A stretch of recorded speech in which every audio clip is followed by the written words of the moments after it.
Good afternoon everyone. Lockdown का समय चल रहा है। बाहर धूप भी बहुत ज्यादा है, गर्मी भी बहुत ज्यादा है। तो उस समय घर बैठे हम क्या करें, तो इसीलिए आज एक नया टॉपिक लेके कर्मा फाउंडेशन की तरफ से मैं धनंजय रावल आपके सामने एक नया प्रेजेंटेशन लेके आया हूँ और उसका नाम हमने दिया है एस्ट्रोनॉमी एंशिएंट एंड मॉडर्न। एक अलग विषय पर आज हम चर्चा करने वाले हैं, क्योंकि हम एंशिएंट की बात करें और मॉडर्न की बात करें और दोनों में स्पेशली हमारे देश का कंट्रीब्यूशन क्या है, हमारे देश का कंट्रीब्यूशन क्या था और हमारे देश का कंट्रीब्यूशन क्या होने वाला है, उसकी बात करेंगे। तो शुरुआत हम एंशिएंट से करेंगे और धीरे धीरे हम आज की तारीख पर ये एस्ट्रोनॉमी कहाँ तक पहुंची है उसकी बात हम करेंगे।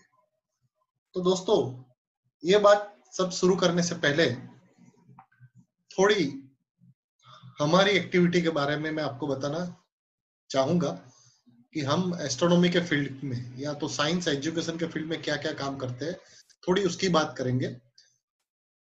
4-5 मिनट उसकी बात होगी, उसके बाद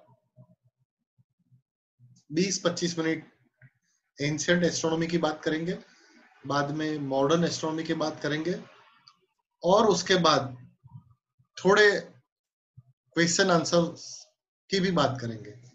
क्योंकि मुझे पता है कि इस तरह की जब बात हम करते हैं एस्ट्रोनॉमी के, तो बहुत सारे सवाल होते हैं।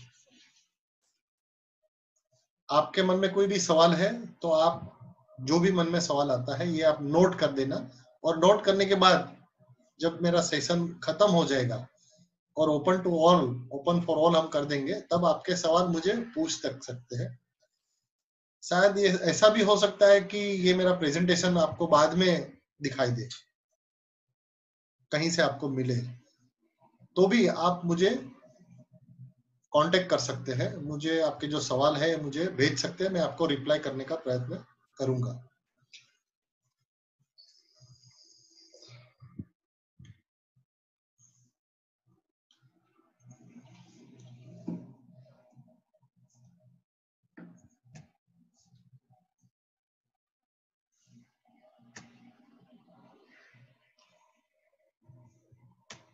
प्रेजेंटेशन आगे नहीं चल रहा है।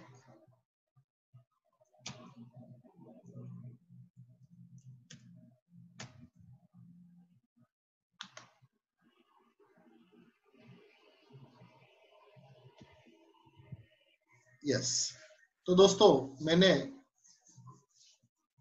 स्कोप मैगजीन से लिखना शुरू किया, साइंस राइटिंग मैंने शुरू किया। उसके बाद मैंने भी मेरा एक खुद का मैगजीन चलाया, 5-6 साल तक ये चलाया। और बाद में मेरा जो प्रैक्टिकल वर्क था वो भी इतना ज्यादा हो गया, तो फिर मैंने लिखना थोड़ा मैंने कम कर दिया, क्योंकि प्रैक्टिकल वर्क बहुत कम करते, लिखने वाले लोग तो बहुत ज्यादा है। फिर भी मेरी आज तक 100 से ज्यादा किताबें साइंस, एस्ट्रोनॉमी, मैथमेटिक्स के ऊपर मैंने लिखी है। अंग्रेजी में भी मेरी 10 किताबें ये अभी पब्लिश हुई है, जिसका रिलीज किया प्रोफेसर यशपाल ने। एस्ट्रोनॉमी के अलग अलग प्रोग्राम्स हम करते हैं, और ये फर्स्ट टाइम रण उत्सव हुआ कच्छ में, उसका ये फोटोग्राफ है। और यहाँ पे देखेंगे तो ये पीछे मैं कैमरा मेरे पास में है, और ये सारे मेरे एमेच्योर एस्ट्रोनॉमर क्लब के मेंबर्स अपने मिनिस्ट्री को एस्ट्रोनॉमी और बर्ड वॉचिंग का काम करा रही है। और उसी टाइम पे ये आप फोटो आप देखेंगे तो ये कच्छ में काला डूंगर के ऊपर का ये फोटोग्राफ है। और ये ऑफिशियल प्रोग्राम जब खत्म हो गया, तब हम सब मिलके हमने सोचा कि ये जो दीवार है वहां से कूद के पीछे जो इंडिया ब्रिज दिखता है, वहां पे हम ट्रैकिंग करते करते जाएंगे। और जब हमने ट्रैकिंग शुरू किया तो वहां से हमको एक चीज मिली, ये आपको जो दिख रहा है ना, उसकी एजिस, तो ये और कुछ नहीं है, ये पूरा एक डायनासोर का अंडा है और वो चीज हमने वहां से ढूंढ निकाली थी। कलाम सर से भी हमें बहुत बार मुलाकात करने का मौका मिला। मोदी जी भी जब मिलते हैं तब यही बात होती है कि बातें कम करो, अपने नया क्या बनाया दिखाओ, डेमो करके दिखाओ। तो ये डेमो ये हमारा चल रहा है और अक्सर लोगों को डेमो में ज्यादा मजा आती है। ट्रांजिट ऑफ वीनस मतलब पृथ्वी और सूर्य के बीच में से शुक्र वीनस 122 साल में सिर्फ 2 बार आता है। तो ये आप जो देख रहे हैं ये बैकग्राउंड में सूरज है और यहाँ पे जो आप देख रहे हैं ये शुक्र है, वीनस है। और ये घटना 122 साल में 2 बार होती है। 2008 में ये घटना एक बार हो गई। अभी दूसरी बार ये घटना जब होने वाली है तब ये जो भी हम देख रहे हैं, आप जिसको भी जान रहे हैं, उसमें कोई जिंदा नहीं होगे, क्योंकि 122 साल में ये घटना एक बार होने वाली है।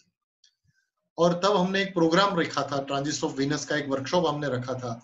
और आप देख रहे हैं जिसकी आजकल बहुत चर्चा हो रही है, जयंती रवि तब साइंस एंड डिपार्टमेंट में थे और हमारा प्रोग्राम अटेंड करने के लिए, ओपनिंग करने के लिए जयंती रवि भी आए थे। मेरी किताबें रिलीज करने के लिए नितिन गडकरी, ये नागपुर का प्रोग्राम है। मेरी 3 किताबें हैं, science activity using house hold material. दोस्तों लॉकडाउन के समय में ये किताब काफी लोगों को काम आ रही है, क्योंकि साइंस एक्टिविटी करनी है लेकिन लेबोरेटरी नहीं है। तो हमारे घर में जो भी चीज अवेलेबल है उससे हम 300 एक्सपेरिमेंट कर सकते हैं। तो ये मेरी किताबें गुजराती में है, हिंदी में है, अंग्रेजी में भी है। और घर में जो भी चीज मिल रही है उससे हम 300 एक्सपेरिमेंट कर सकते हैं। ये रिलीज नितिन गडकरी जी ने किया था। एचसी वर्मा अक्सर मेरे सेंटर पे आते रहते हैं। ये मेरा इसरो का सेंटर है, वहां भी वर्मा जी ने मुलाकात लिया था। जस्ट अभी लॉकडाउन खत्म होने से पहले मुझे एचसी वर्मा के घर पे जाने का मौका मिला। उनका जो एक एनजीओ है और वहां पे 5 दिन का एक साइंस वर्कशॉप रखा था और वहां पे एस्ट्रोनॉमी का सेशन लेने के लिए मुझे इनवाइट किया वर्मा जी ने। तो ये जस्ट अभी लेटेस्ट फोटोग्राफ है। और मेरे सेंटर पे ऐसे अक्सर देश और दुनिया के बहुत सारे साइंटिस्ट आते जाते रहते हैं। हमारा काम basically planetarium, observatory, telescope manufacturing, scientific toys बनाना ये है। और मेरे सेंटर पे बहुत जबरदस्त रेंज है टेलीस्कोप की, scientific toys, electronics project, robotics, उसके ऊपर मुझे ये सबको दिन में तारे दिखाने का मौका मिला। आर्मी के साथ भी काम करने का मुझे मौका मिला। जापान से एक साइंटिस्ट आए हैं, इस तरह की ऑब्जर्वेटरी, ये अभी लेटेस्ट हमने ऑब्जर्वेटरी बनाई और ये 32 इंच का टेलीस्कोप वहां पे हमने इंस्टॉल किया है। कलाम सर हमारा जो साइंटिफिक टॉयज जो हमने बनाए हैं, लो कॉस्ट साइंटिफिक टॉयज, ये अभी कलाम सर देख रहे हैं। बहुत सारे अवार्ड और सम्मान हमें और हमारी कंपनी को मिल चुके हैं। हमारा काम इस तरह के साइंटिफिक मॉडल्स बनाना है और ये ISRO, science centre, science city, PRL, अलग अलग जगह पे हम सप्लाई करते हैं। कलाम सर अगेन हमारे एग्जीबिशंस की विजिट करने के लिए आए 2 बार। हमारी कंपनी को make in India, ministry of industries, government of India की तरफ से 2 बार इनोवेशन अवार्ड हमारी कंपनी को मिल चुका है। इसरो के डायरेक्टर हमारे इसरो की जो शॉप है उसका ओपनिंग करने के लिए आए हैं और अलग अलग वर्कशॉप्स अटेंड करने का मौका मिला है। और इसी तरह दुनिया भर में जो भी बड़ी बड़ी इंस्टीट्यूट है वहां जाने का मौका, वहां जाके काम करने का मौका मुझे मिला है। तो दोस्तों हम अपनी मूल बात पे आते हैं, जो मैंने कहा कि ancient astronomy, ancient and modern. और शुरू करेंगे हम एंशियंट एस्ट्रोनॉमी से। और जब हम एंशियंट एस्ट्रोनॉमी की बात जब शुरू करते हैं, उनमें से सबसे पहला जो नाम आता है ये है शिव जी। नटराज की ये मुद्रा है और अक्सर ये मुद्रा जब हम देखते हैं तो ये मुद्रा आपको 2 जगह पे मिलेगी जहाँ पे डांस क्लास चलते हैं।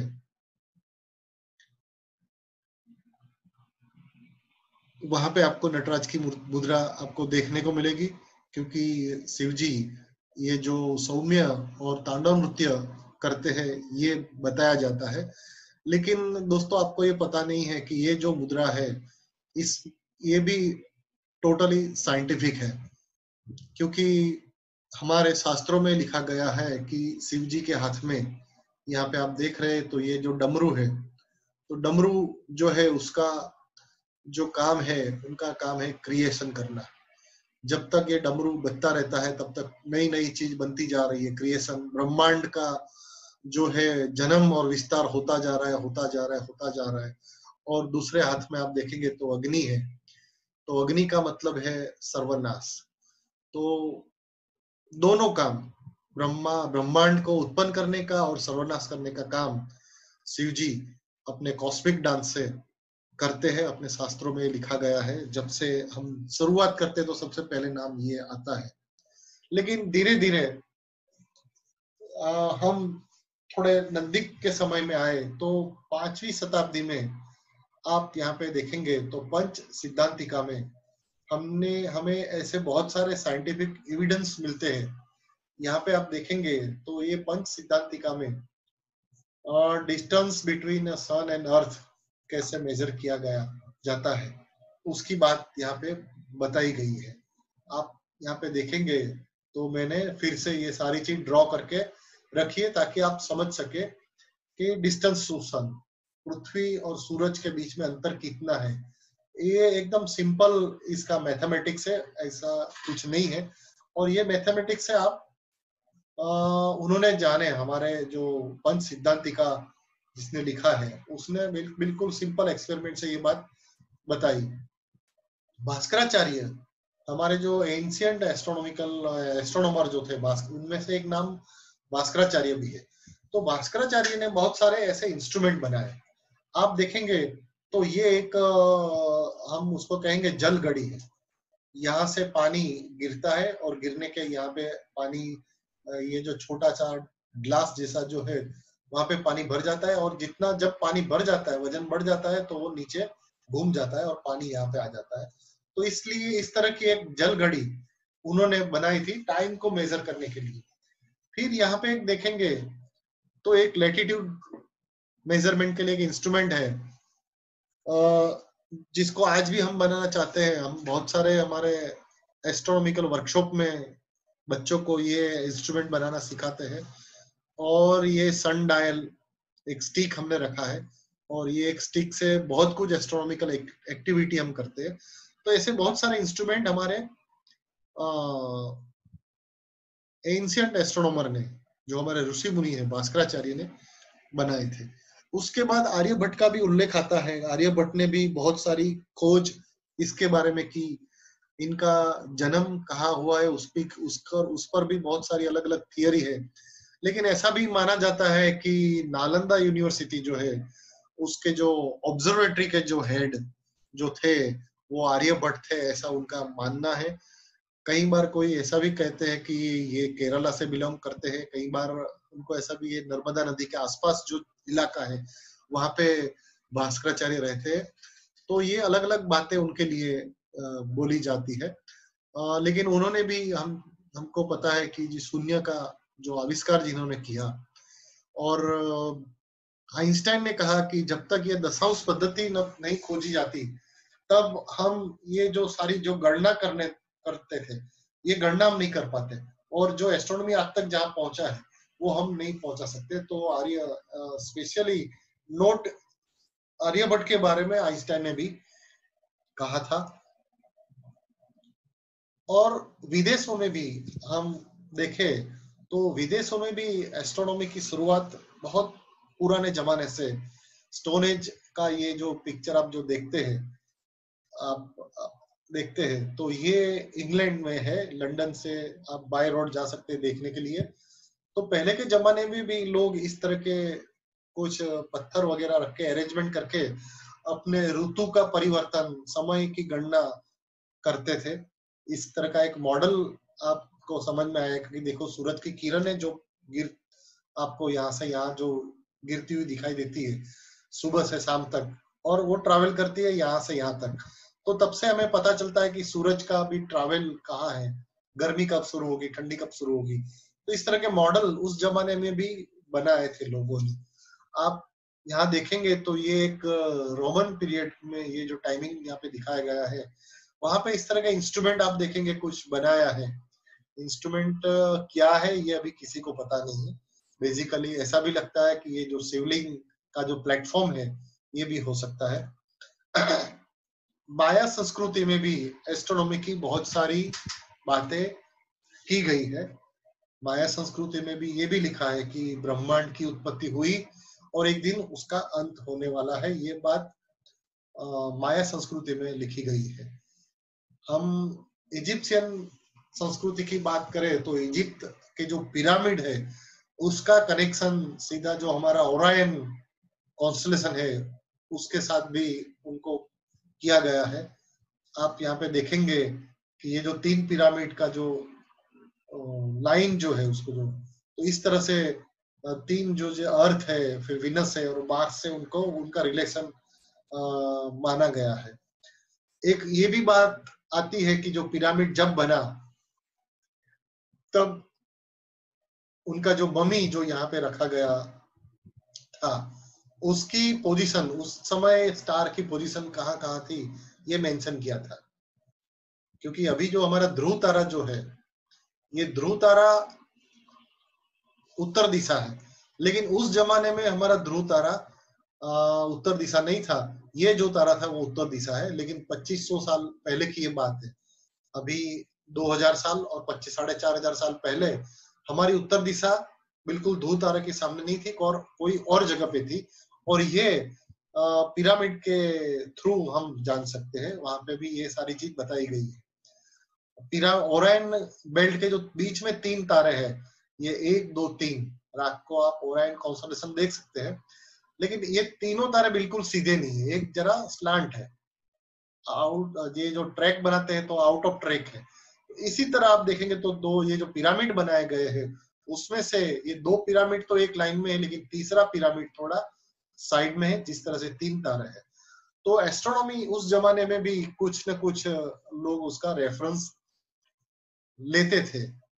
सूर्य सिद्धांत की जब हम बात करें तो सूर्य सिद्धांत में क्लियरली लिखा गया है कि हमारी जो पृथ्वी है और ड्यू टू ग्रेविटेशनल फोर्स जो मून है उसके वो बिल्कुल उसके आसपास घूम रहा है।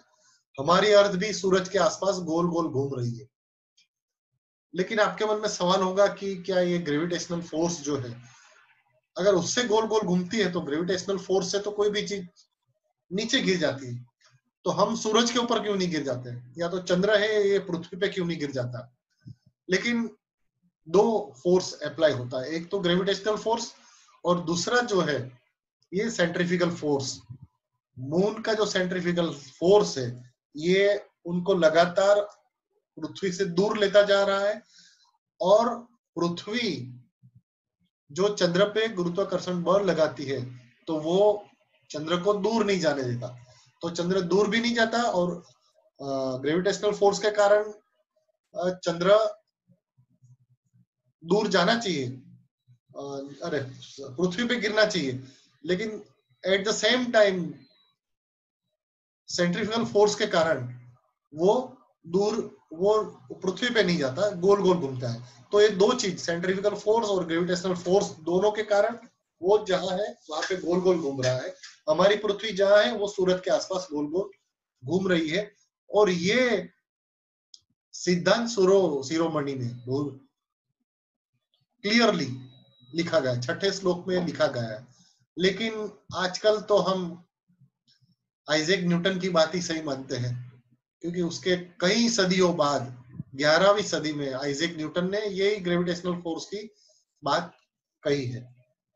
हमारे दिल्ली, जयपुर, उज्जैन, वाराणसी ये अलग अलग जगह पे जंतर मंतर है और वहां भी बहुत सारा एस्ट्रोनॉमी के एक्सपेरिमेंट होता है। और ये एकदम सिंपल ट्रिगोनोमेट्री से हमने ये जाना कि हमारा चंद्र जो है वो पृथ्वी से सूर्य जो है वो चंद्र जो है ये सूर्य से 400 गुना छोटा है, लेकिन वो 400 गुना दूर है, तो हमें पृथ्वी से दोनों सेम साइज के दिखते हैं। कई बार बहुत सारे बच्चे सवाल पूछते हैं कि सूरज इतना बड़ा है तो छोटा लगता है, चंद्र इतना छोटा है तो इतना बड़ा लगता है, ऐसा क्यों? लेकिन उसका रीजन ये है, ये दोनों का जो रेशियो है ये 400 टाइम्स है, इसलिए हमें दोनों आकाश में विजुअली एक ही साइज के लगते हैं। तो ये बहुत सालों पहले हमारे ऋषि मुनियों ने ढूंढा, उसका सिंपल कैलकुलेशन किस तरह से किया, ये मैंने फिर से यहाँ पे ड्रॉ करके बताया है। उसकी ज्यादा हम डिटेल में चर्चा नहीं करेंगे, क्योंकि मुझे पता है कि यहाँ पे जो भी सुनने वाले हैं ये सारे के सारे लोग साइंस के फील्ड के नहीं है, जनरल लोग हैं। कभी हम उनके लिए अलग वर्कशॉप भी रख सकते हैं। यहाँ पे आप देखेंगे तो अगेन एक बहुत पंच सिद्धांत में एक श्लोक है, और पंच सिद्धांत में एक श्लोक है। यहाँ पे आप ये नक्शा ध्यान से देखेंगे तो ये जो लाइन है, जीरो मेरिडियन लाइन, यानी शून्य, काल गणना भारत में वर्षों पहले होती थी। ये आप यहाँ पे ये श्लोक से प्रूव होता है। और समय की शुरुआत यानी जीरो समय सबसे पहले यहाँ से शुरू होता था, लेकिन बाद में बहुत सारे लोगों ने भारत पे आक्रमण किया, उन्होंने ये बात जानी, और ये बात जानने के बाद उन्होंने ये लाइन शिफ्ट करके वो लोग यहाँ ले गए। अलेक्जेंड्रिया के समय में जो लोग आए, वो लोग ये जानकारी लेके यहाँ गए, तो उन्होंने ये चीज जानी, ये लाइन शिफ्ट करके ये लोग यहाँ आए, और उसके बाद अंग्रेज लोग आए तो उन्होंने ये जो जीएमटी लाइन है शिफ्ट करके अपने लंदन में रख दी।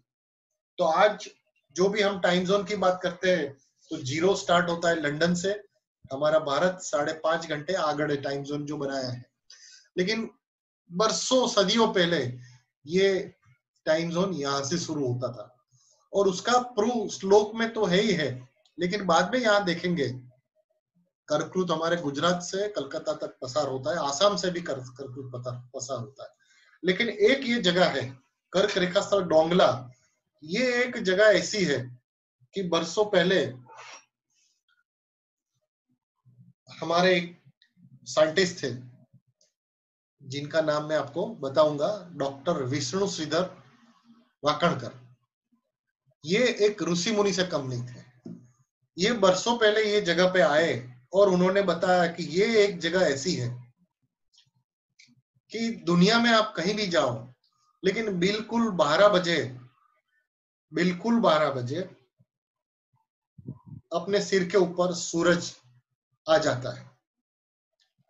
दोस्तों, आपको ऐसा लगता होगा कि रोज दिन में 12 बजे सूरज बिल्कुल अपने सिर पे आ जाता है, तो ये बात गलत है।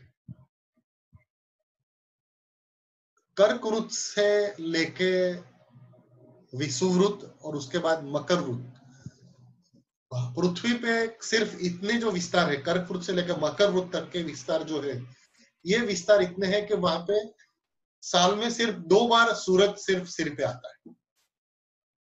स्पेशली कर्कवृत्त की बात करें और स्पेशली मकरवृत्त की बात करें तो ये लाइन पे साल में सिर्फ एक ही बार सूरज सिर पे आता है, और जब भी सूरज सिर पे आता है तब 12 भी नहीं बजे होते।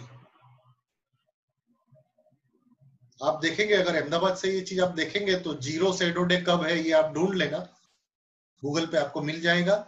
या तो एक ऐप है जीरो शैडो डे, JSD नाम की एक वेब ऐप है, उसको डाउनलोड करके आप देख लेना, तो आपको पता चलेगा। कहीं भी आप अहमदाबाद को चेक करें, आप बड़ौदा को चेक करें, आप मुंबई को चेक करें, श्रीलंका को चेक करें, अफ्रीका चेक करें, लंदन चेक करें, अलग अलग दुनिया में कोई भी जगह है, लेकिन कर्कवृत्त से मकरवृत्त के बीच वाली जो जगह, अगर आप सोचेंगे कि दिल्ली में जीरो शैडो डे कब होने वाला है, तो नहीं, मेहसाणा में नहीं, क्योंकि ये कर्क रेखा अपने अहमदाबाद से प्रांतिज से थोड़े आगे है, उसके ऊपर सूरज कभी सिर पे आता नहीं। तो सूरज रोज सिर पे आता नहीं है, और जब सिर पे आता है तब 12 नहीं बजे होते, ये ध्यान में रखना। लेकिन डोंगला नाम की एक जगह है पूरे विश्व में, यहाँ पे सिर्फ एक ही जगह पे सूरज बिल्कुल सिर पे आता है, और ये इन्होंने ढूंढ निकाला।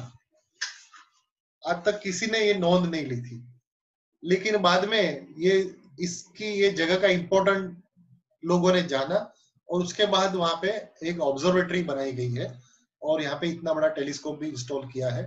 और ये वो जगह है जो मैंने कहा ना कि ये जो जगह है यहाँ पे एक जो हमने पाइप इंस्टॉल किया है, ये पाइप से सूर्य प्रकाश बिल्कुल ये पाइप के बिल्कुल अंदर यहाँ पे आके ये जगह पे गिरती है और ये साल में बिल्कुल एक ही बार ऐसी घटना होती है 12 बजे।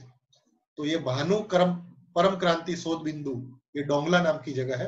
आप उज्जैन से जाएंगे तो 35 किलोमीटर दूर ये जगह है, उसकी विजिट आपको लेनी चाहिए अगर इंटरेस्ट है तो ये लाइन में।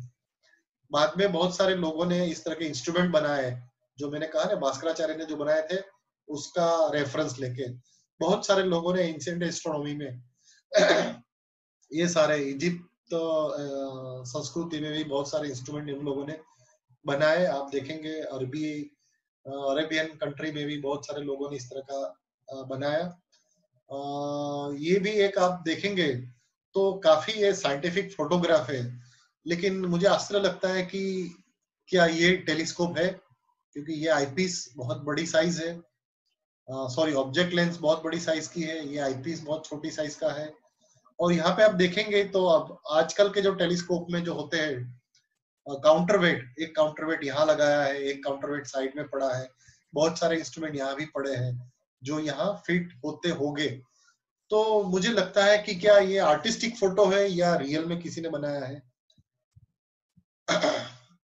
हमारे हम्पी नाम आपने सुना होगा, विजयनगर, बहुत पुराना और बहुत एक अद्भुत जगह है भारत में देखने लायक।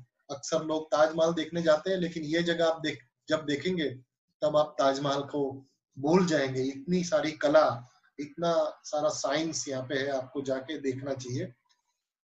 तो विजयनगर पूरा सिटी जो बनाया उसको भी कंस्ट्रक्शन जब किया तब ध्रुव तारे को रेफरेंस में लेके उन्होंने किया था। विष्णु स्तंभ की हम बात करेंगे, जैसे इसका नाम कुतुब मीनार दिया गया है, लेकिन बेसिकली ये विष्णु स्तंभ है। तो ये भी एक साइंस एस्ट्रोनॉमिकल लेबोरेटरी थी। ये जो लोह स्तंभ है, तो बेसिकली ऐसा माना जाता है कि ये लोह स्तंभ यहाँ नहीं था। यहाँ से 800 किलोमीटर दूर शायद उज्जैन के आसपास कहीं होना चाहिए, या तो पटना के आसपास पाटलिपुत्र, या तो ऐसी कोई जगह पे होनी चाहिए, ये वहां पे था। लेकिन धीरे धीरे वो सारी जो जगह है उसका इंपॉर्टेंस धीरे धीरे घटता गया। लोग आक्रमण के कारण वो सारी इंस्टीट्यूट सब खत्म हो गई। तब उस जमाने के जो भी वैज्ञानिक थे उन्होंने सोचा कि भी इसका यहाँ पे कुछ यूज नहीं होता है, तो चलो इसको शिफ्ट करके हम दिल्ली लाते हैं। और बाद में कुतुब मीनार के पास में इसको इंस्टॉल किया गया है। ऐसा माना जाता है कि विक्रमादित्य के जमाने में ये सारी चीज हुई है। बेसिकली यहाँ पे जो जगह है कुतुब मीनार, ये जो लोह स्तंभ है, वहां पे युधिष्ठिर की बहुत बड़ी मूर्ति थी और विक्रमादित्य ने महाभारत की यादगिरी में पूरा एक म्यूजियम बनाने का सोचा था, लेकिन बाद में इसको यहाँ इंस्टॉल किया गया। और इसको इंस्टॉल इसलिए किया गया था कि ये जो पूरा म्यूजियम बन रहा था, तो ये म्यूजियम बनाने के लिए विक्रमादित्य के जो 9 रत्न थे, ये 9 रत्न में वराहमिहिर भी थे। और वराहमिहिर तो एक वैज्ञानिक थे, एस्ट्रोनॉमी के वैज्ञानिक थे, एस्ट्रोनॉमर थे। तो उन्होंने जबरदस्ती से, ये हम कह सकते हैं कि उन्होंने राजा को कहा कि वहां पे मुझे एक बहुत बड़ा एक पोल मीनार बनाना है, क्योंकि उसकी परछाई से हमें बहुत कुछ ढूंढना है तो ढूंढ सकते हैं। तो ये जो विष्णु स्तंभ बना, कुतुब मीनार जो नाम से जो पहचाना जाता है, वो इसलिए बना। और क्या किया गया देखो, उसकी जो परछाई का मेजरमेंट जो हुआ, उसकी मेजरमेंट से पृथ्वी का सरकमफरेंस मेजर किया गया। और यही चीज सेम, ये जो थियरी है ये एडॉप्ट करके अलेक्जेंड्रिया के समय में ये लोग अलेक्जेंड्रिया सिटी में ले गए, और वहां के जो एक लाइब्रेरियन थे आर्टोस्थेनस, उन्होंने यही थियरी को मेजर करके पृथ्वी का सरकमफरेंस मेजर किया। और बिल्कुल एकदम सिंपल, यानी ये जो एक एक पोल लाइब्रेरी के बाहर उन्होंने इंस्टॉल किया था, और उसकी परछाई जब उसने मेजर की तो ये एंगल मिला था 7.2 डिग्री। और यहाँ से 800 किलोमीटर दूर एक कुआं था, वहां पे सूरज की किरणें बिल्कुल सीधी कुएं के अंदर जा रही थी। तो उन्होंने 360 बाई 7.2 किया और जवाब आया 50। तो उन्होंने तब कंक्लूजन दिया था कि यहाँ से यहाँ की जितनी दूरी है उसको मल्टीप्लाई बाय 50 करो, क्योंकि 360 बाई 7.2 इज इक्वल टू 50 आता है। तो अर्थ की जो सरकमफेरेंस है ना, तो वो सरकमफेरेंस इतनी हो सकती है। ये आर्टोसेनस ने भी किया था। इसके बारे में आपको ज्यादा जानकारी चाहिए तो मेरी एक फिल्म है जो आपको YouTube पे मिल जाएगी, उसका नाम है छाया की माया। आप YouTube पे सर्च करके देख सकते हैं, 15 मिनट की फिल्म है। लेकिन ये पृथ्वी की सरकमफेरेंस कैसे मेजर की गई ये आपको डिटेल में आप देख सकते हैं फिल्म को। जो कुतुब मीनार में आप देख रहे हैं तो सिंपल जो एक्सपेरिमेंट कैसे किया गया, how sun diameter can be found using Qutub Minar. Sun का जो डायमीटर है ये कैसे मेजर किया गया, ये भी मैंने एकदम सिंपल वे से ड्राइंग करके आपके सामने रखा है। मैं जब बाहर घूमता हूँ, मैं अक्सर, मेरा ट्रैवलिंग काफी बहुत रहता है, अलग अलग जगह पे लेक्चर्स देने, मेरे वर्कशॉप्स होते हैं, या तो कहीं कहीं मेरे इंस्टॉलेशन होते हैं, मेरे जो बड़े बड़े टेलीस्कोप है, प्लेनेटोरियम है, ऑब्जर्वेटरी है। और मुझे जब टाइम मिलता है तब मैं वहां के जाके जो वहां के जो प्राचीन मंदिर है, प्राचीन जो जगह है, उसकी मैं ध्यान से मैं उसका अभ्यास करता हूँ। और मुझे कर्नाटका में जब गया एक जगह पे, तो हलेबीडु करके एक जो जगह है, वहां पे एक मंदिर, काफी फेमस मंदिर है। आपको अगर इसमें इंटरेस्ट है तो स्थापत्य कला वगैरह में, तो ये जगह देखनी चाहिए। तो ये जो होयसाला का जो एक मंदिर है, तो वहां पे मैंने देखा कि एक जो आदमी है, ये कुछ टेलीस्कोप लेके कुछ आप देखेंगे तो कुछ देख रहा है, बिल्कुल अपने आंख के सामने।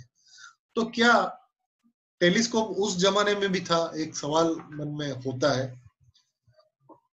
और यही चीज को छोड़ के हम आएंगे धीरे धीरे मॉडर्न एस्ट्रोनॉमी में। और मॉडर्न एस्ट्रोनॉमी की जब बात करें तो उसमें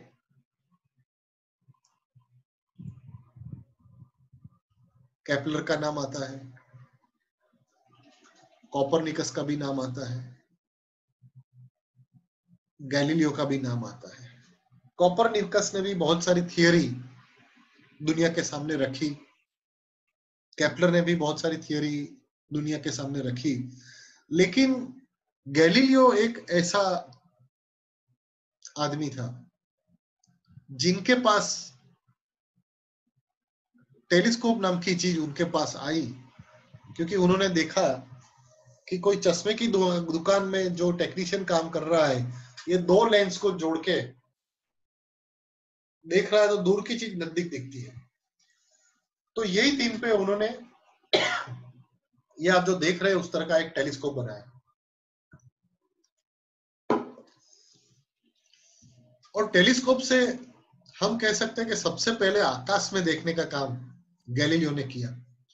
और ये जो टेलीस्कोप था, तो यहाँ पे एक लेंस था जिसको हम ऑब्जेक्ट लेंस कहेंगे, और यहाँ पे एक आईपीस था जहां से हम देख से आंख हमारी यहाँ पे होती है।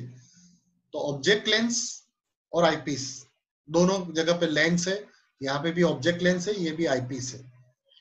और टेलीस्कोप से गैलीलियो ने आकाश में देखना शुरू किया, तो उनको पता चला कि ये जो चंद्रमा है, ये चंद्रमा भी हमारी धरती जैसा ही है। वहां पे भी बहुत सारे खड्डे हैं, मैदान है, बहुत सारी चीज। तो ये उनके हाथ से ही लिखे हुए ये ड्राइंग्स आप देखेंगे तो चंद्र की अलग अलग जो कलाएं हैं उन्होंने देखी कि एक दिन इस तरह का दिखता है, दूसरे दिन उसका कला जो बदलती है बदलती है बदलती है। ये सब ड्राइंग गैलीलियो के ने अपने खुद हाथ से किया हुआ ये ड्राइंग है। तो ये टेलीस्कोप कैसे काम कर रहा था, अगर कोई बच्चे यहाँ पे देख रहे हैं, स्टूडेंट्स देख रहे हैं साइंस के, तो उसके बारे में उनको भी समझ में आए ऐसी कोई बात हम करते हैं। यहाँ पे आप देखेंगे तो एक आईपीस है यहाँ पे, जो जिसके अंदर लेंस है, यहाँ पे हम आंख रखते हैं, और ये ऑब्जेक्ट लेंस है जिसको ऑब्जेक्ट के सामने हम रखते हैं। और थ्रू ऑब्जेक्ट लेंस और आईपीस दोनों लेंस है, तो हमें दूर की चीज बड़ी और उल्टी दिखती है। यहाँ पे आप देखेंगे तो वही चीज हमने वहां पे ड्रॉ की गई है। तो ये दोनों जगह पे ये टेलीस्कोप ऐसा है कि ये दोनों जगह पे आईपीस, यहाँ भी एक लेंस है, यहाँ भी एक लेंस है। तो इस प्रकार के टेलीस्कोप को हम रिफ्रैक्टर टेलीस्कोप कहेंगे। रिफ्रैक्टर टेलीस्कोप, दोनों जगह पे लेंस है, ठीक है। बाद में क्या हुआ, ये टेलीस्कोप बड़े बड़े बनते गए। गैलीलियो को पता चला कि जैसे जैसे ऑब्जेक्ट लेंस की साइज हम बड़ी करते हैं, डायमीटर बड़ा करते हैं, तब उसकी क्लैरिटी और दूर दूर की चीज भी हम बिल्कुल साफ देख सकते। तो गैलीलियो बड़े बड़े टेलीस्कोप बनाता गया, बड़े बड़े टेलीस्कोप बनाता गया। उन्होंने जुपिटर के 5 चंद्र भी देखे। टेलीस्कोप से अक्सर जुपिटर के सिर्फ 5 चंद्र हम देख सकते हैं जो गैलीलियो ने देखे, और उसको हम गैलीलियन मून नाम दिया गया, क्योंकि सबसे पहले जुपिटर के 5 चंद्र गैलीलियो ने देखे थे। बाद में उसकी डेथ हो गई और उसके 100 साल के बाद एक नया साइंटिस्ट पैदा हुआ एक्सीडेंटली। जो अभी समय काल चल रहा है, कोरोना, उसी प्रकार का समय तब चल रहा था न्यूटन के जमाने में। कैम्ब्रिज यूनिवर्सिटी में पढ़ रहा था, प्लेग का रोग चारों तरफ फैल गया और स्कूल में जाने, कॉलेज सब बंद हो गई। वापिस गैलीलियो अपने घर पे आ गया। क्वारंटाइन होके रहना था, तो वो एप्पल के पेड़ के नीचे जाके कुछ न कुछ पढ़ता था, और अचानक एप्पल ऊपर से नीचे गिरा, और उसके बाद क्या हुआ ये तो सब आपके सामने है। लेकिन ये सब जानने के बाद उनको पता चला, जो मैंने पहले कहा, कि ये जो सारे ग्रह जो है, प्लेनेट है, सैटेलाइट है, अपना जो चंद्र है, ये ग्रेविटी के कारण हमारे आसपास घूम रहे हैं। तो उसके ऊपर भी उन्होंने कुछ अभ्यास करने की इच्छा हुई, टेलीस्कोप यूज करने की इच्छा हुई। तो उनको पता चला कि मुझसे पहले भी किसी ने टेलीस्कोप बनाया है। तो वो गैलीलियो का जो सिटी था पिज़ा, वहां पे वो गए, उन्होंने टेलीस्कोप कैसा बनाया था वो देखा। एक तरफ आईपीस था, एक तरफ ऑब्जेक्ट लेंस था, और ये टेलीस्कोप की साइज, उसकी लेंथ इतनी बढ़ती थी, यानी ये तो बहुत छोटा टेलीस्कोप है। बच्चों के लिए ये प्रोजेक्ट है, प्रोजेक्ट टेलीस्कोप मेकिंग किट का।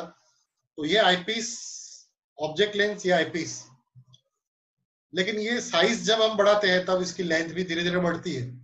तो गैलीलियो ने तो इतने बड़े बड़े टेलीस्कोप बनाए, उसको एक जगह से दूसरी जगह ले जाना है तो बीच में से बैंड हो जाता था। अगर इस तरह से देखना है तो भी बीच में से बैंड हो जाता था। तो आपको पता है कि light travel through straight line, तो स्ट्रेट लाइन में अगर टेलीस्कोप बैंड हो जाता है तो कुछ दिखता नहीं है। तो गैलीलियो ने ये सोचा कि ये टेलीस्कोप तो ठीक है, लेकिन उसका कोई डिजाइन ठीक नहीं है, तो चलो इसके अंदर हम कुछ चेंजेस करें। तो गैलीलियो ने एक नए प्रकार का टेलीस्कोप बनाया, जो यहाँ पे आपको दिख रहा है, कि जहां पे गैलीलियो ने लेंस यूज किया था, उस जगह पे गैलीलियो ने मिरर यूज किया। यहाँ पे आप देखेंगे तो एक मिरर है, क्योंकि कोई भी जगह पे हम मिरर रखते हैं तो टेलीस्कोप की जो साइज जितनी बड़ी होती है उससे साइज आधी हो जाती है। जैसे एक मिरर होते रखते हैं तो जितना बड़ा टेलीस्कोप है उसकी साइज आधी हो जाती है, तो दो मिरर रखते हैं तो उसकी साइज 1/4 हो जाती है। तो टेलीस्कोप पावरफुल हो जाता है, लेकिन उसकी साइज कम हो जाती है। तो इसीलिए न्यूटन ने जो टेलीस्कोप बनाया, वहां पे मिरर यूज हुआ था, और मिरर में लाइट रिफ्लेक्ट होती है, लेंस में जो लाइट है ये रिफ्रैक्ट होती है। तो रिफ्रैक्टर, और ये जो है न्यूटन का, ये हुआ रिफ्लेक्टर टाइप का टेलीस्कोप। तो टेलीस्कोप दो प्रकार के होते हैं, एक है रिफ्रैक्टर, और जिसमें मिरर है उसको रिफ्लेक्टर कहते हैं। कई बार लोग उसको गैलीलियन टेलीस्कोप भी कहते हैं, न्यूटोनियन टेलीस्कोप भी कहते हैं, कुछ भी कह लो, कुछ फर्क पड़ता नहीं है। और ये जो मैंने कहा कि काफी बड़ा टेलीस्कोप जो है, यहाँ पे एक मिरर है, यहाँ पे और एक मिरर है, लेकिन ये खूब खूब पावरफुल टेलीस्कोप है, लेकिन साइज इसकी कम है। और धीरे धीरे उसके अंदर लोगों ने मोटर भी फिट कर दी। ये मोटराइज है, क्योंकि पृथ्वी से हम कोई भी ऑब्जेक्ट जब देखते हैं तब आपको पता है कि हमारी पृथ्वी एवरी 4 मिनट 1 डिग्री घूम जाती है। तो हमने अगर मून के ऊपर सेट किया है तो थोड़ी देर के बाद पृथ्वी घूम गई तो हमारा टेलीस्कोप मून से बाहर निकल जाता है। जब तो हमारा टेलीस्कोप के अंदर जो मून लोकेट हुआ है तो मून कहीं और चला जाता है, तो हमें बार बार टेलीस्कोप को सेट करना पड़ता है। तो बाद में टेक्नोलॉजी इंप्रूव हुई और मोटराइज टेलीस्कोप हुए, तो उसमें आपको घुमाने की जरूरत पड़ती नहीं थी। तो ये मोटराइज टेलीस्कोप है। उसके बाद और भी टेक्नोलॉजी इंप्रूवमेंट हो गई। हम जब पढ़ते थे, मैंने जब इंजीनियरिंग जब मैंने की, तब इलेक्ट्रॉनिक्स कोई एक खास लोगों के लिए था। हम उस जमाने में टेलीविजन मैन्युफैक्चर करते थे। हम जब इलेक्ट्रॉनिक्स सीखते थे तब वॉल टाइप रेडियो थे। सोचो दोस्तों, वो रेडियो जब हम चालू करते थे, समझ लो कोई अच्छा गाना हमने सुना, कहीं से सुनाई देता है, तब तो ये मोबाइल वगैरह कुछ नहीं था। जो भी सुनना है रेडियो पे सुनो। तो हमने पड़ोस में कोई अच्छा गाना सुनाई देता है तो हमने सोचा कि चलो हम रेडियो चालू करके हम सुने। तो जब मैं रेडियो ऑन करता हूँ तो रेडियो ऑन होते होते ये जब गाना खत्म हो जाता था तब रेडियो ऑन होता था। प्रोसेस बहुत लंबी थी।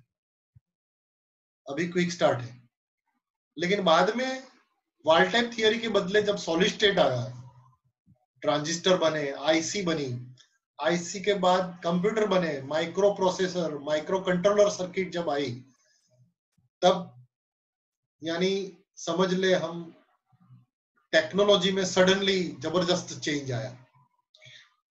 इलेक्ट्रॉनिक्स पहले खाली रेडियो टीवी टैप में ही चलता था, लेकिन बाद में इलेक्ट्रॉनिक्स हर जगह पे घुस गया।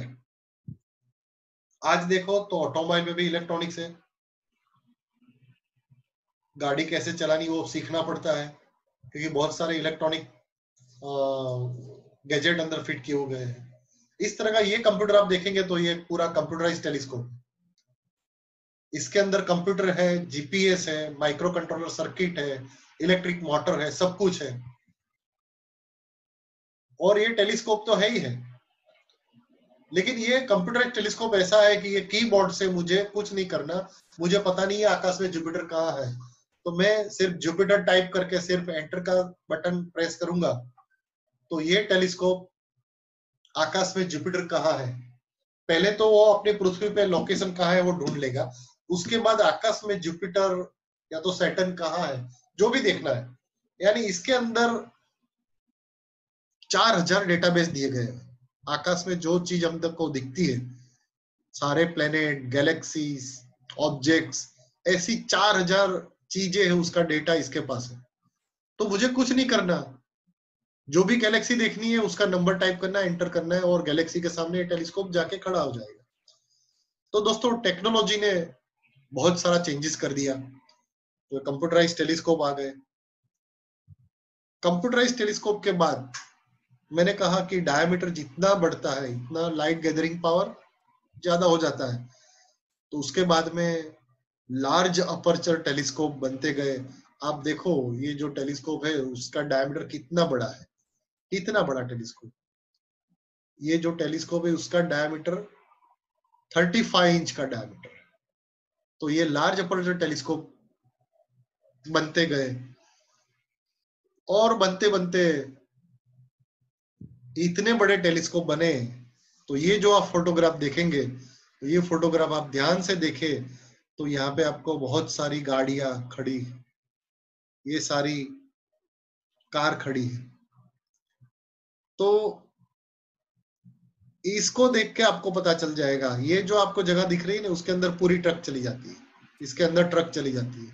यहाँ से इसका एंट्रेंस है, देखो ये शायद ट्रक की जा रही है, तो ये यहाँ का एंट्रेंस है, अंदर पूरी बस चली जाती है। तो ये टेलीस्कोप कितना बड़ा है, ये ऑब्जर्वेटरी की जो है यानी फुटबॉल ग्राउंड से भी बड़ी ये साइज है, इतना बड़ा ये टेलीस्कोप। तो मन में सवाल ये होता है कि इतने बड़े टेलीस्कोप लोग क्यों बड़े बड़े बनाते गए। तो ये सब करने का एक ही कारण है कि लोग, साइंटिस्ट लोग ये जानना चाहते थे कि ब्रह्मांड कितना बड़ा है। पहला तो ये। दूसरा कि ब्रह्मांड कैसे पैदा हुआ। ये दो चीज लोग जानने की कोशिश करते हैं। उसमें ब्रह्मांड कितना बड़ा है शायद वो लोग तो जान गए हैं, लेकिन ब्रह्मांड कैसे पैदा हुआ उसको जानने की कोशिश आज भी चल रही है। एस्ट्रोनॉमी ऐसा नहीं है कि सिर्फ टेलीस्कोप से ही हम करें। एस्ट्रोनॉमी के अलग अलग प्रकार है, जैसे मीटियोराइट जो उल्का आकाश से उल्का जो गिरती है उसको ढूंढना।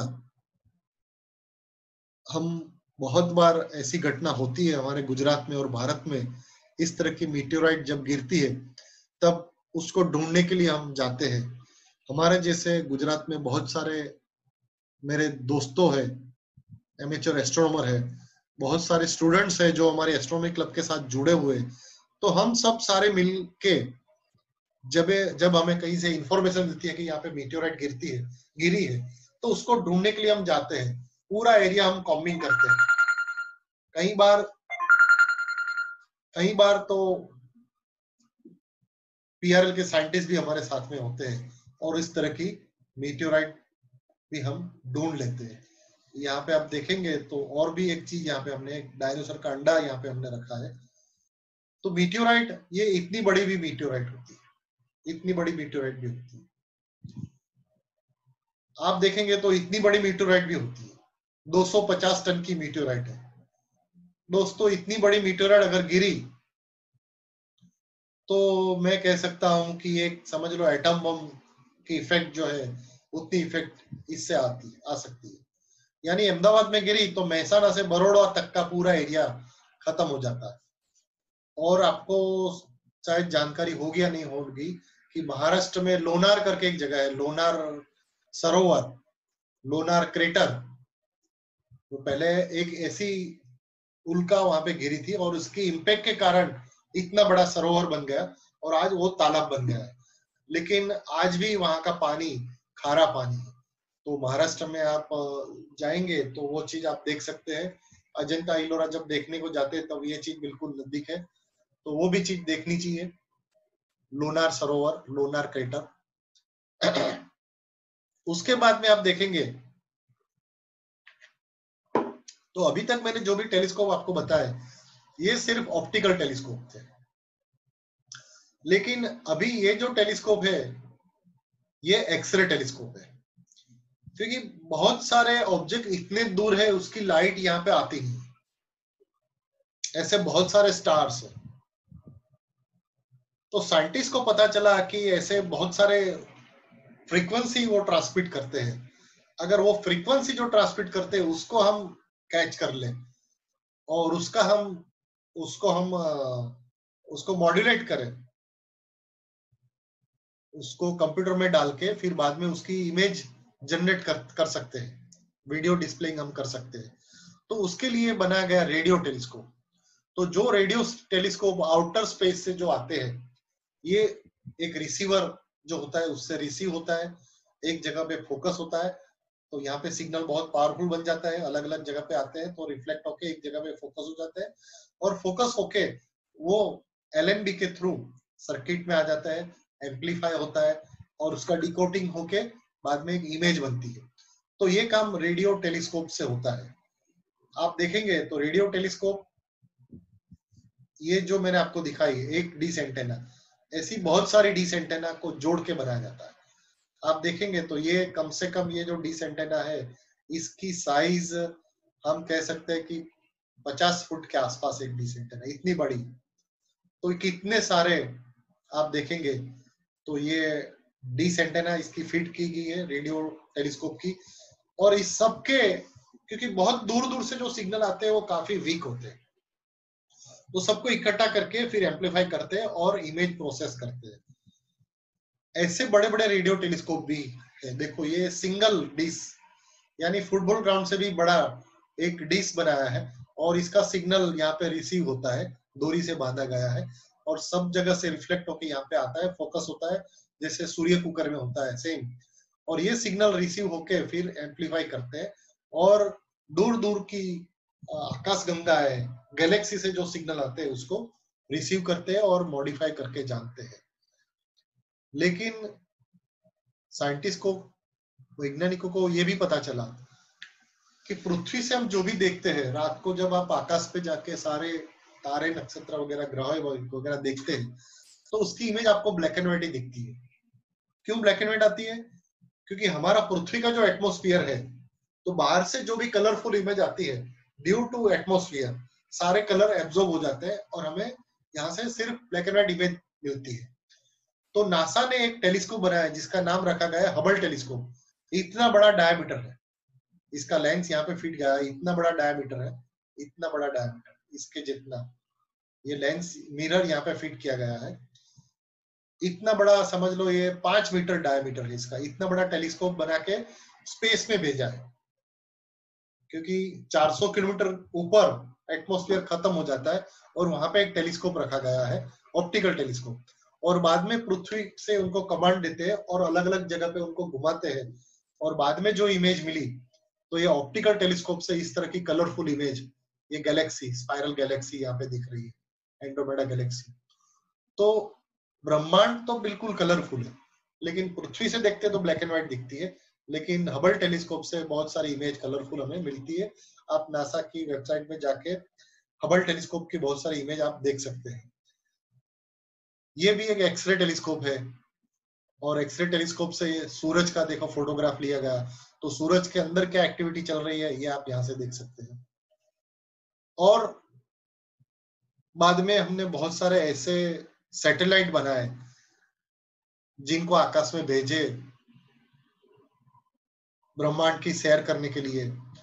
इनमें से वॉयेजर 2 नाम का एक जो सैटेलाइट है, ये 40 साल पहले उसको छोड़ा गया था और 40 साल पहले उनको छोड़ा गया था, तो आज वो चलते चलते चलते चलते चलते अपनी पूरी सोलर सिस्टम के जितने ग्रह है उसको क्रॉस करके इंटरस्टेलर पे पहुंच गया है। तो यहाँ पे आप देखेंगे तो उसने क्या क्या किया, उसके नाम पे बहुत सारे रिकॉर्ड है।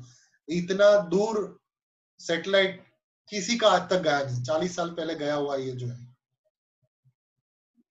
मजे की बात तो ये है कि इतने साल होने के बाद भी ये बिल्कुल सही तरीके से काम कर रहा है। ऐसा माना जाता था कि सूरज की जो मैग्नेटिक वेव्स जो उनके थे, एक्सरे सिग्नल जो थे, ये सोलर सिस्टम तक ही जाते होंगे, लेकिन सोलर सिस्टम के बाहर ये पहुंच गया है और उन्होंने ये भी रिसीव किए।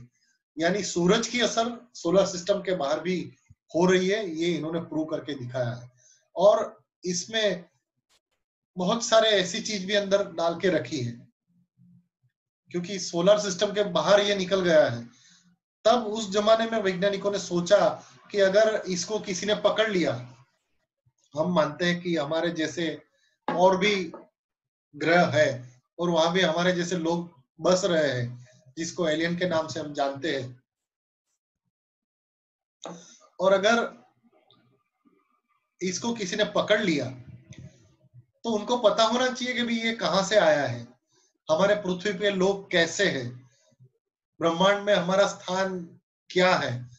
तो ये दिखाने के लिए इस तरह के ड्राइंग्स भी ये सैटेलाइट के अंदर, इसके अंदर रखे गए हैं। इतना ही नहीं, एक सीडी बना के भी भेजा है, सीडी नहीं sorry, record player. Record player का नाम रखा है the sound of earth. The sound of earth यानी पृथ्वी के ऊपर आवाज कैसे है। दोस्तों, आपको जान के आश्चर्य होगा कि इसके अंदर दुनिया की सबसे, यानी कहते सबसे अच्छी साइंटिफिक लैंग्वेज संस्कृत, तो संस्कृत भाषा में आवाज रिकॉर्ड की गई है, हिंदी में भी आवाज रिकॉर्ड की गई है, गुजराती में भी आवाज यहाँ पे रिकॉर्ड की गई है। लेकिन 40 साल होने के बाद मैं कभी ये सोचता हूं कि समझ लो ये सैटेलाइट किसी ने पकड़ लिया, परग्रहवासी ने, एलियन ने, उनको ये रिकॉर्ड मिली। अगर पृथ्वी पे ये रिकॉर्ड आज मुझे मिलती तो मुझे इसको चलाने के लिए मेरे पास ग्रामोफोन नहीं है। क्या आपके घर में ग्रामोफोन है? नहीं है किसी के घर भी, एंटीक चीज होगी। तो क्या उनके पास ग्रामोफोन होगा? आज तो हम क्या यूज करते हैं? Pen drive. पहले हम सीडी यूज करते थे। तो डिजिटली ये सिग्नल उसके अंदर हमने भेजे नहीं है, तो इसको डिकोड कैसे करेंगे? लेकिन 40 साल पहले हमारे पास ऐसी कोई सुविधा नहीं थी। सबसे ज्यादा आवाज को ट्रांसमिट करने के लिए या तो रिकॉर्ड करने के लिए सिर्फ यही चीज थी, तो अभी हमने ये भेजा है। तो ऐसी भी हरकत कभी कभी हो जाती है, मजे की बात। तो जो मैंने कहा कि वॉयेजर यहाँ से स्टार्ट हुआ और वो ट्रैवल करते करते करते करते करते, ये सीधा इस तरह से ट्रैवल नहीं करता, अलग अलग उसका पाथ होता है, और इस तरह से घूमते घूमते घूमते अभी उसकी ये यहाँ तक पहुंचा है। यहाँ तक पहुंचा है, 40 साल में यहाँ पहुंचा है।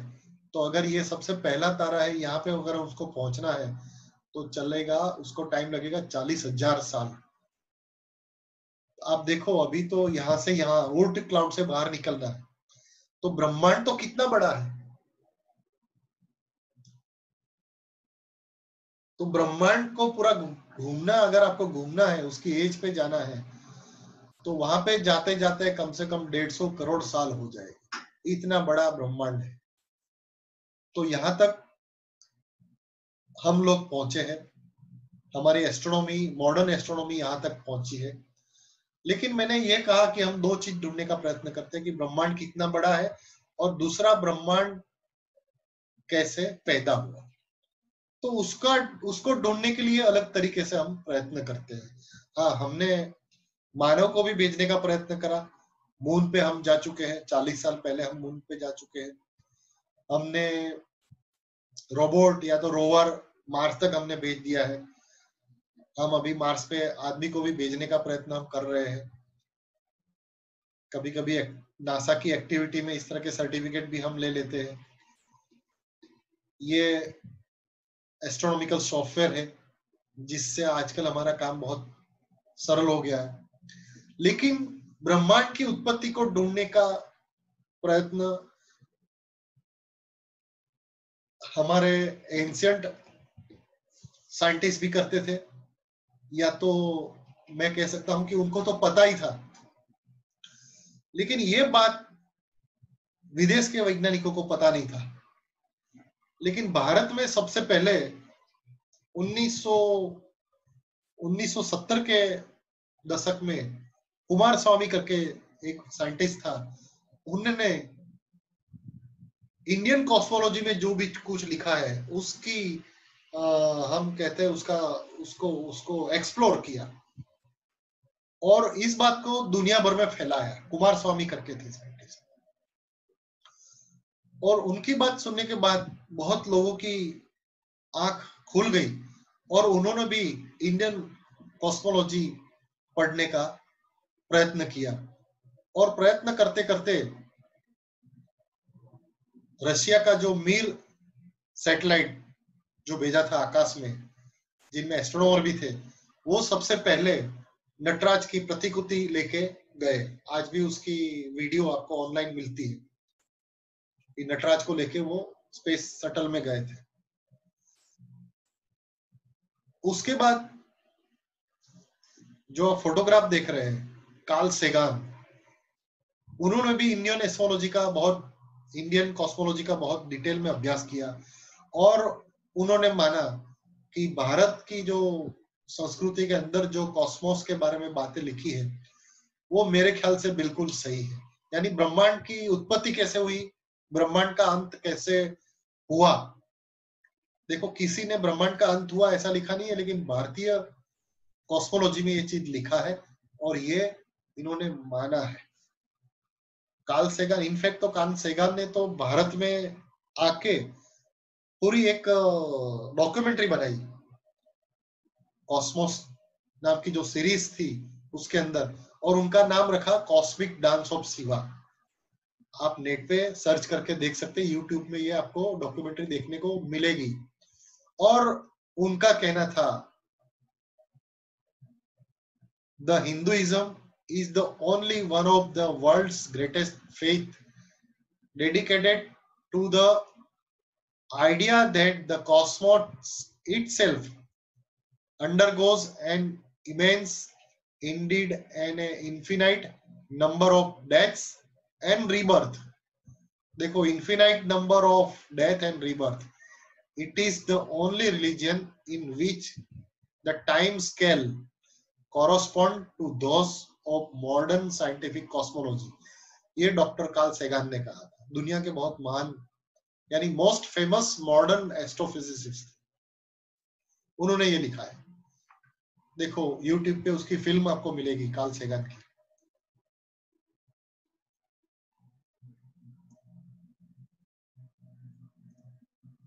उसके बाद आर्थर क्लार्क ने भी ये बात मानी, उन्होंने भी भारत में आके कॉस्मोस ओडिसी नाम की एक सीरियल बनाई और उन्होंने भी कॉस्मिक डांस ऑफ शिवा के बारे में बहुत कुछ, एक पूरा एपिसोड बनाया है। कार्ल सेगान एक ऐसे राइटर थे स्पेशली एस्ट्रोनॉमी के, कि बेसिकली वो लाइब्रेरी में बैठे बैठे काम करते थे, लेबोरेटरी में कभी गए नहीं, लेकिन जो भी लिखते थे वो बिल्कुल सच होता था। उनके बेसिक कॉन्सेप्ट कितने क्लियर हो गए ये भी एक आश्चर्य की बात है। लेकिन मुझे उनके घर पे जाने का मुझे मौका मिला, वहां पे जो काम करते थे वहां पे जाके देखो, जमाना कितना था तब, टेलीविजन इस तरह का था। ये सारी वीडियो कैसेट्स उनकी लाइब्रेरी में, ये सारी वीडियो कैसेट्स है, तो तब ये था उसका जमाना। और जो मैंने कहा कि स्विट्जरलैंड में CERN सन लेबोरेटरी जो है, जहां पे ब्रह्मांड की उत्पत्ति कैसे हुई उसका रिसर्च चल रहा है, वहां पे इस तरह की 2 मीटर बड़ी नटराज की मूर्ति, एक हाथ में डमरू है जो सर्जन की प्रतिकृति है और एक हाथ में अग्नि है जो विसर्जन की प्रतिकृति है, तो वो स्थापित की गई। वहां पे लिखा है, ये जो है यहाँ पे लिखा है कि यहाँ पे दुनिया के 1500 वैज्ञानिक काम करते हैं। देखो,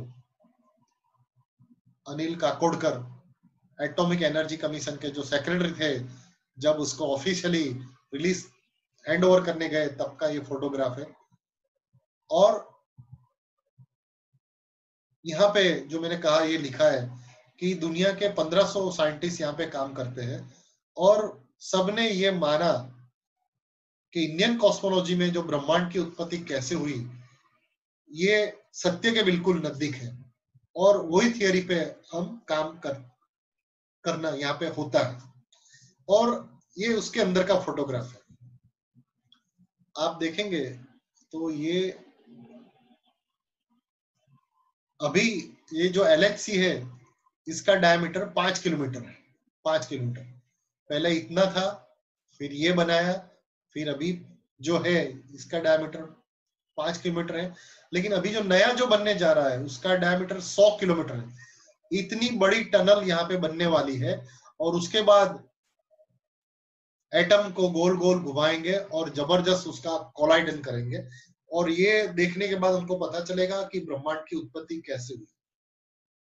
अक्सर हम कहते हैं ना कि ब्रह्मांड की उत्पत्ति एक जबरदस्त ब्लास्ट हुआ, तो ये इतने स्पीड से एटम को ब्लास्ट करने वाले हैं और उसके बाद पता चलेगा कि ये ब्रह्मांड की उत्पत्ति कैसे हुई। ये एक्सपेरिमेंट अभी इस तरह से यहाँ पे हो रहा है। और यहाँ पे आप देखेंगे तो ये जो टनल का फोटोग्राफ है, और इस तरह के इंस्ट्रूमेंट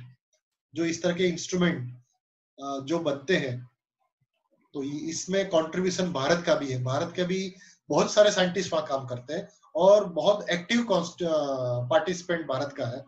और इस तरह के इंस्ट्रूमेंट भारत ने बना के LHC में, जो स्विट्जरलैंड में लेबोरेटरी है, ये जगह पे भारत के इंस्ट्रूमेंट वहां पे इंस्टॉल हुए हैं। ये आपको जानकारी देते हुए मुझे आनंद होगा। और ये कहाँ बनता है ये भी मैं आपको बताऊंगा। तो देखो ये टनल कितनी बड़ी होती है, इसकी साइज, यहाँ पे एक आदमी खड़ा है, ये टनल इतनी बड़ी है।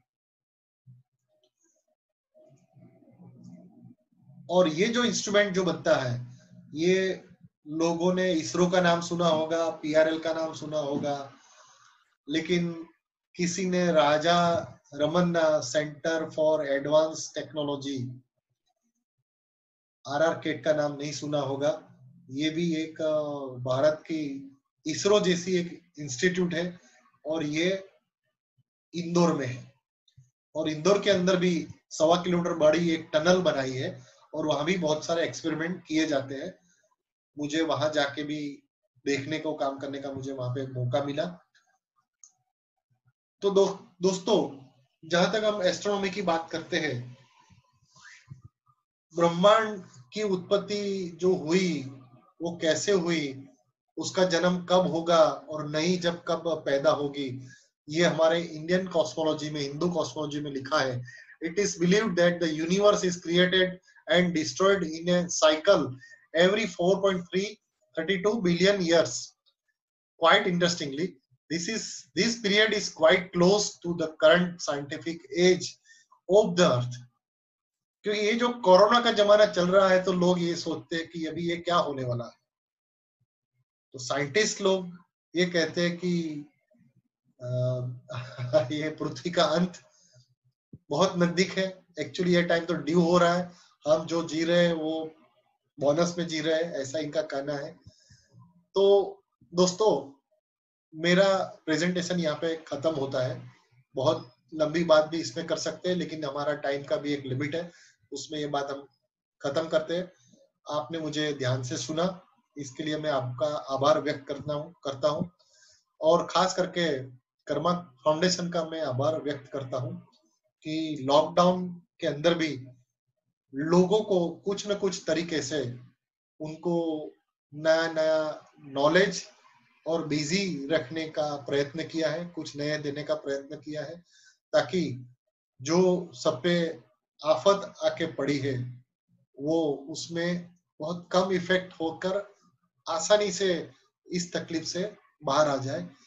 तो दोस्तों, मैं आपको भी विनती करता हूँ कि आप भी घर पे रहिए, सेफ रहिए। कोरोना के साथ पे रह के ही हमें काम करना है और जरूर ये तकलीफ भी दूर होने वाली है बहुत जल्द। तो ये मेरा सेशन यहाँ पे खत्म करता हूँ। Thank you very much.